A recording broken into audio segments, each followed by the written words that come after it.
Hi, this is Tiffany with FranchiseFrankness.com, and in this video I'm going to talk about franchise store closings. So I'm going to go over the reasons why a franchise store may close, how this reflects on the brand, and at the end of this video I'm going to discuss a metric that's tied directly to unit store closings that can help reduce your risk when you're choosing a franchise. So what are the reasons that a franchise store closes?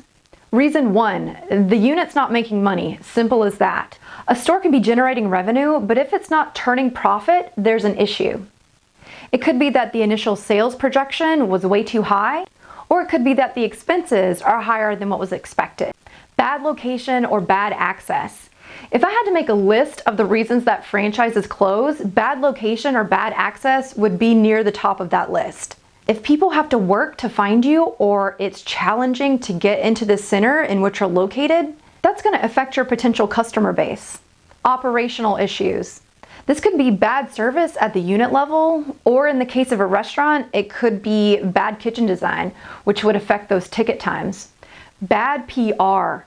I've seen this destroy units. So I'll give you 2 examples of what I've seen. Example number 1. A franchisee of a very well-known brand made some inappropriate comments to one of their employees. That got published on social media. There was a huge backlash from the community, and that forced the franchisee to close his unit. And example number 2, I've seen a unit get featured on the nightly news because one customer came in and said that they saw a roach on the floor. So both of those stories caused those units to close down. Franchisor default. The franchise agreement is a contract, and it's important that if you enter into that contract that you personally read it. Having your attorney read it is great, but it's not enough. You need to read that contract. There are requirements in that agreement with regards to the brand standard. If you deviate from those standards, then the franchisor can legally put you in default. If that default is not cured, the franchisor can legally close your unit, or in some cases they can come in and take over your operation. Landlord default. So in the same way that your franchise agreement is a contract, your lease agreement is also a contract. If the landlord places the tenant in default, the consequence could be revocation of the tenant's access to the premises. So very serious consequences. Competitive intrusion. You've seen this happen when they build a CVS and then across the street they'll build a Walgreens, or they build a Home Depot and across the street they'll build a Lowe's. There are ways to limit competitive intrusion, but it's very difficult to eliminate it altogether. Lease agreement or franchise agreement expiration. When you enter into a lease agreement or a franchise agreement, those agreements are not in perpetuity. In the case of the franchise agreement, the franchisor will evaluate whether they want you to renew your franchise agreement. They'll likely have specific criteria that they will use to weigh that evaluation. In the case of a lease agreement, you may want to negotiate those renewal options up front so that you aren't edged out and so that you aren't price gouged. Failed inspections. There are several entities that may inspect your franchise operation. Some examples are the health department. Another example would be the franchisor. If either of those inspections fail, the consequence could be the closure of the unit.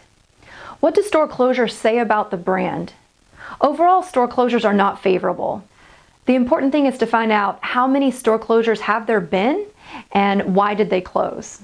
Unit closures may reflect a flailing product or a flailing service, an industry downturn, or an upset in the industry. A good example of that would be Blockbuster Video. Unit closures may also reflect that the brand is tired.